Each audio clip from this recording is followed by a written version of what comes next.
J'espère que vous avez, à travers toutes ces informations, ces grandes lignes et ces jalons,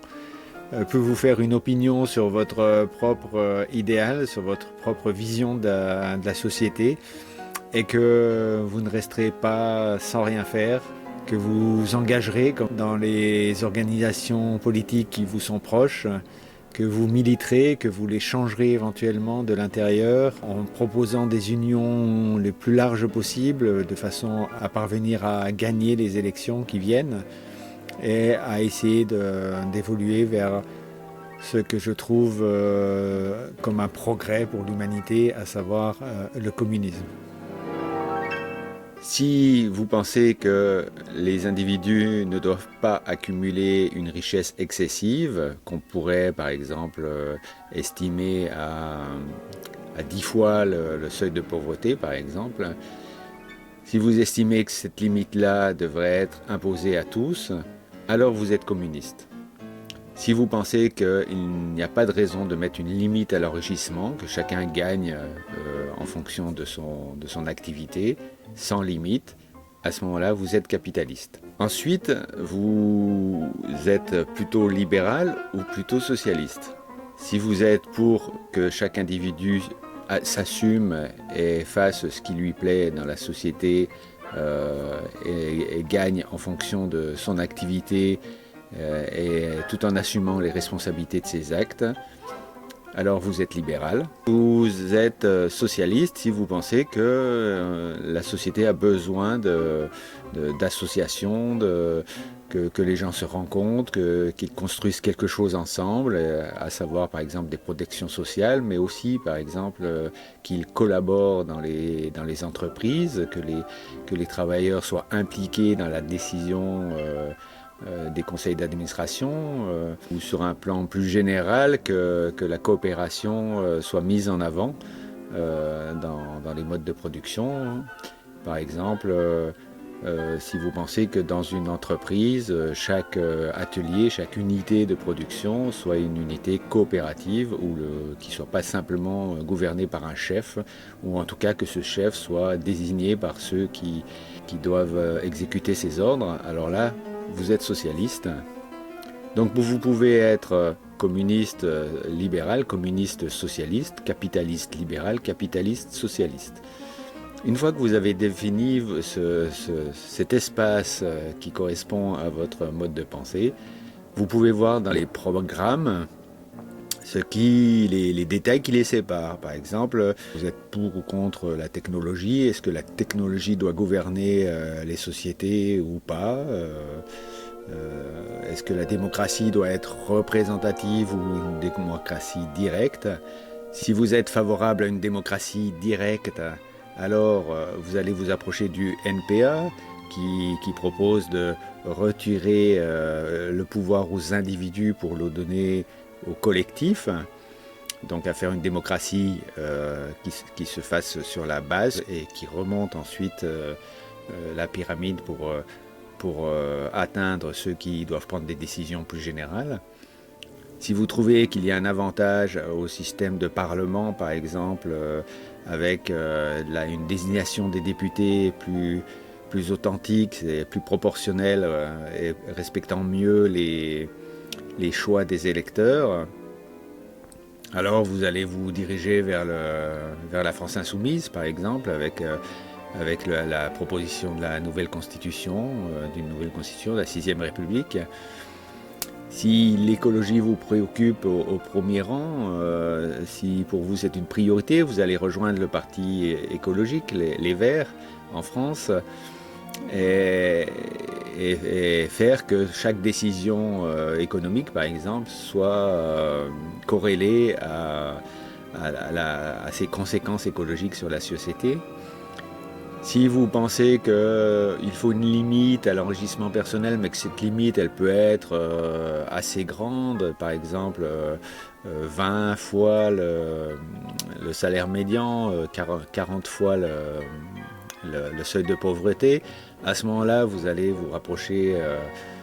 du Parti socialiste qui propose un capitalisme social où justement les leaders capitalistes continuent à fonctionner dans la société capitaliste mais ne peuvent pas non plus s'enrichir démesurément.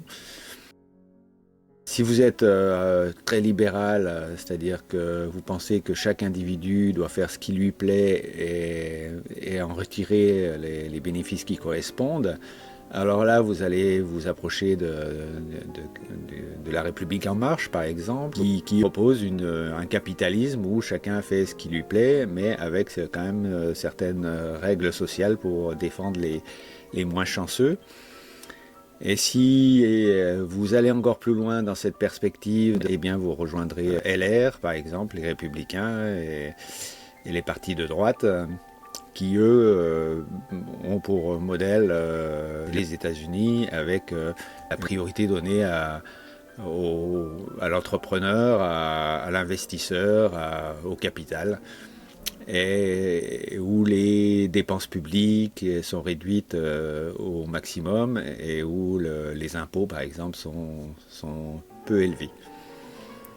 Et puis il y a ce problème de l'extrême droite qui est à la fois social dans son programme économique, mais qui est libéral dans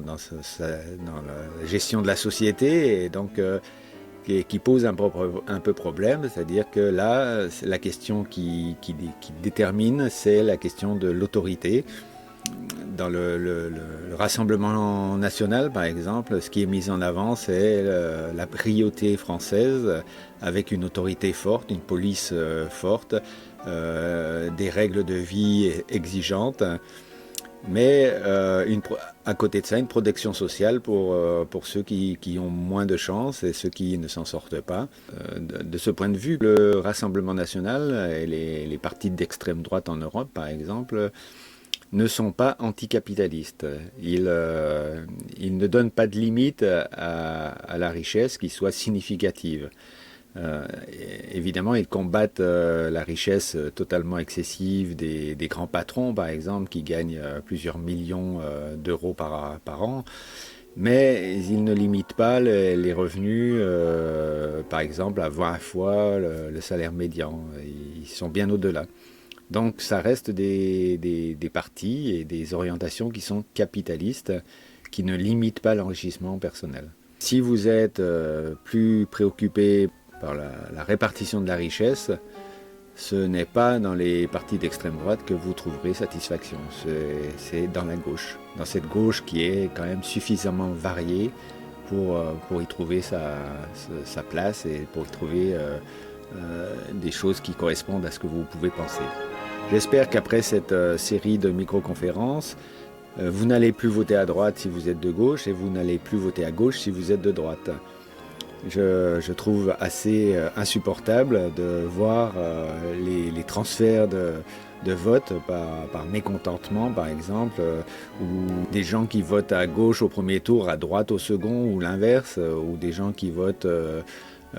pour le Parti communiste à une élection, pour l'extrême droite à une autre, pour les écologistes à une troisième. Non, réfléchissez, trouvez votre place, militez, engagez-vous et prenez une vraie place dans la vie politique. Et ce n'est pas la peine d'aller manifester à droite, à gauche pour revendiquer telle ou telle chose. On peut le faire au niveau local, par exemple, si on est contre une décision de la municipalité ou de la région ou du département, mais au point de vue national, au point de tout passe par les élections, donc par les partis politiques. Donc allez-y et soyez cohérents avec vous-même. Voilà, merci pour votre attention, pour avoir suivi ce cycle de micro-conférences. J'espère vous avoir été utile et je peux vous retrouver, si vous voulez, dans deux autres cycles qui me paraissent importants. C'est le cycle de l'économie